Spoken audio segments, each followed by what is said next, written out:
Welcome back to G Fun Facts Online. Today, we are abandoning the surface level and diving deep into a revolution that is currently rewriting the textbooks of pharmacology. We are talking about a technology that takes the concept of a drug and flips it on its head. We are moving away from the age of inhibition and entering the age of destruction. Today's topic is molecular glues and how they are being used to hijack the cell's own recycling machinery to destroy disease proteins that were once thought to be invincible. To understand the magnitude of this shift, we first have to look at the limitation that has plagued medicine for over a century. This is what scientists call the 90% problem. Since the days of aspirin and penicillin, the pharmaceutical industry has operated on a specific model, the lock and key. In this analogy, the disease-causing protein, whether it is fueling a tumor or driving inflammation, is the lock. To stop it, we design a small molecule, a drug, that acts as a key. This key has to fit perfectly into a deep, distinct pocket on the protein's surface. When it clicks into place, it blocks the protein's activity. This is called inhibition. It is how chemotherapy works. It is how most of the pills in your medicine cabinet work. But here is the flaw in the foundation. When we map out the human proteome, the entire library of proteins in the body, we find that up to 90% of them do not have these convenient, deep pockets. They are smooth, they are featureless, or, even worse, they are what we call intrinsically disordered. Imagine trying to design a key for a lock that is constantly shifting its shape, like smoke or a piece of wet spaghetti. To a traditional drug hunter, these proteins are fortress walls without keyholes. They are termed undruggable. And this isn't just an academic problem. The list of undruggable proteins includes the most dangerous fugitives in oncology and neurodegeneration. We are talking about CMYC, a master regulator found in 70% of cancers. We are talking about STAT3, which shields tumors from the immune system. We are talking about tau, the protein that tangles and chokes neurons in Alzheimer's disease. For decades, we have watched these proteins kill, powerless to stop them, because we couldn't find a place to stick a drug. That is, until we discovered molecular glues. Molecular glues represent a paradigm shift from inhibition to degradation. Instead of trying to block a protein's activity by sitting in a pocket, a molecular glue acts as a matchmaker. It hijacks the cell's own trash disposal system to physically shred the disease protein into harmless amino acids. It doesn't need a deep pocket. It doesn't need to stay attached forever. It just needs to make an introduction. To truly appreciate this technology, we have to look at its history, which starts with one of the greatest tragedies in medical history. In the late 1950s, a drug called thalidomide was marketed as a safe sedative for pregnant women. As many of you know, it resulted in a catastrophic epidemic of birth defects, specifically malformed limbs. It was withdrawn in 1961 and became a symbol of pharmaceutical failure. But, decades later, thalidomide resurfaced. Doctors discovered it was mysteriously effective against leprosy and, later, a blood cancer called multiple myeloma. By 2006, a derivative of thalidomide called lenalidomide was a blockbuster cancer drug. But here is the crazy part. For nearly 50 years, no one knew how it worked. It was a black box. The mystery was finally solved in 2010 by a research team in Japan. They discovered that thalidomide binds to a protein called cereblon. Cereblon is a component of an E3 ubiquitin ligase complex. That is a mouthful, so let's simplify it. Think of the E3 ligase as the cell's trash labeler. Normally, cereblon floats around the cell, looking for damaged proteins. When it finds one, it tags it with a small molecule called ubiquitin. This tag is effectively a sign that reads "Destroy me." Once tagged, the protein is dragged to the proteasome, which is the cellular shredder, and ground up. What the researchers realized was that thalidomide acts as a molecular glue. It binds to the surface of cereblon and changes its shape. This reshaped surface creates a new, sticky interface. Suddenly, cereblon starts recognizing proteins it would never normally interact with. Specifically, in the case of myeloma, it grabs onto two transcription factors, Ikaros and Aiolos, which the cancer needs to survive. Thalidomide wasn't inhibiting anything. It was hijacking the trash labeler and forcing it to execute the proteins keeping the tumor alive. This was the Big Bang moment for the field. We realized we could use small molecules to induce interactions that don't exist in nature.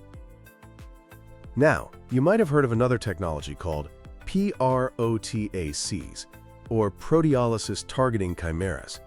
It is important to distinguish between the two. A PROTAC is a large, bivalent molecule. Imagine a dumbbell. One end grabs the executioner, the E3 ligase, and the other end grabs the victim, the target protein. They are connected by a chemical chain. While effective, PROTACs are heavy, large molecules. They struggle to get into cells, and they have a very hard time crossing the blood-brain barrier. Molecular glues are different. They are monovalent. They are small, compact, and look like traditional drugs. They don't have two hands. Instead, they land on the E3 ligase and essentially fill a gap or create a hook on its surface. They create a new interface where the target protein fits perfectly. Because they are smaller, they are much better at reaching difficult tissues. But the real magic of molecular glues is that they are catalytic. Traditional inhibitors are occupancy-driven. If you want to stop an enzyme with a standard drug, the drug has to sit in the active site 24/7. If the drug leaves, the enzyme turns back on. This means you need high doses to keep every single enzyme blocked. Molecular glues are event-driven. The glue binds the ligase. The target binds the complex. The target gets the kiss of death via a ubiquitin tag, and then it is dragged to the shredder. Crucially, the glue and the ligase are released unharmed. They go on to find another copy of the target and destroy it. One molecule of glue can destroy hundreds or thousands of target proteins. This allows for lower doses and the ability to wipe out a protein population entirely, rather than just pausing it. Let's talk about the targets, because this is where the concept of drugging the undruggable becomes reality. The Mount Everest of oncology is a protein called CMYC. It is a transcription factor that drives cell growth in 70% of human cancers. The problem with MYC is that it is intrinsically disordered. It looks like a piece of spaghetti vibrating in boiling water. There is no stable pocket for a drug to bind to. However, biotech companies are finding ways around this.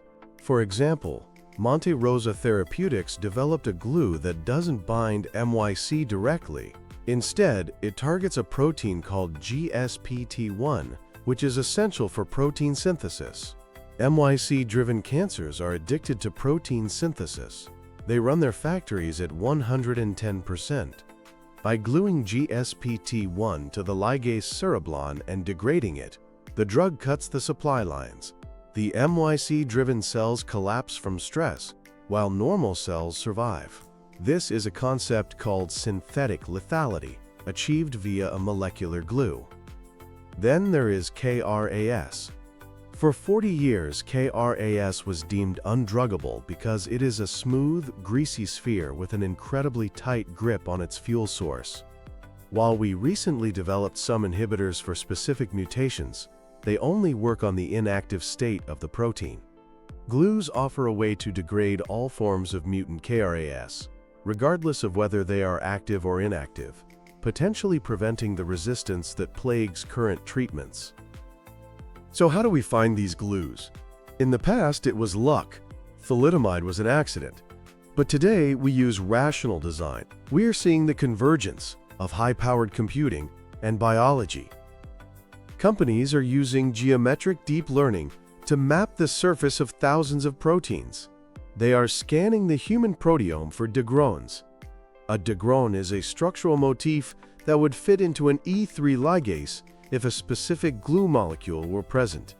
For instance, scientists discovered a structural motif called the G-loop on the surface of many proteins. They realized that the cereblon ligase loves to bind G-loops if a glue is present. Now, they can search the database for any protein with a G-loop and design a glue specifically to target it. Another method involves DNA-encoded libraries. Imagine a test tube containing billions of different small molecules, each tagged with a unique DNA barcode. Researchers mix these billions of molecules with an E3 ligase and a target protein. If a molecule successfully glues the two proteins together, they wash away the failures, sequence the DNA barcode of the winner, and suddenly they have a lead drug. This is industrialized serendipity. It is also worth noting that we are moving beyond cereblon. Currently, most clinical glues use cereblon as the executioner, but the human body has over 600 different E3 ligases. We are only using 1% of them. If cancer cells mutate cereblon to become resistant, we need other options. We are seeing the rise of glues that hijack other ligases, like DCAF15 or RNF114. Even more exciting is the idea of tissue-specific ligases. Imagine a ligase that only exists in the brain. If we design a glue that relies on that specific ligase, the drug will only work in the brain. It won't work in the liver or the gut, meaning we could drastically reduce side effects. This is the holy grail of drug safety. The clinical landscape is exploding right now. Bristol Myers Squibb is developing the next generation of cereblon modulators for multiple myeloma, offering hope to patients who have failed all other treatments. Monte Rosa is in clinical trials for MYC-driven solid tumors. C4 Therapeutics is working on highly potent glues designed to overcome resistance mechanisms. This isn't science fiction. These drugs are in human trials today, and the implications extend far beyond cancer. Think about neurodegeneration. In Alzheimer's and Parkinson's, the problem is the accumulation of toxic protein aggregates, like tau or alpha-synuclein. Traditional drugs struggle to clear these tangles, but glues could be designed to tag these aggregates for clearance by the proteasome. Because molecular glues are small molecules, they have a much better chance of crossing the blood-brain barrier than the large antibodies currently being used in Alzheimer's trials. There is also potential in virology. We could design glues that hijack viral proteins. Imagine a glue that forces a viral replication enzyme to bind to a human ligase, causing the virus to essentially destroy its own machinery. We are also seeing the emergence of degrader antibody conjugates. This combines the precision of an antibody with the destructive power of a glue. The antibody finds the tumor cell, enters it, and releases the molecular glue payload to start the catalytic destruction from the inside. To wrap this up, we are witnessing the democratization of the proteome. The term undruggable is becoming obsolete. Molecular glues have turned the drug discovery process upside down.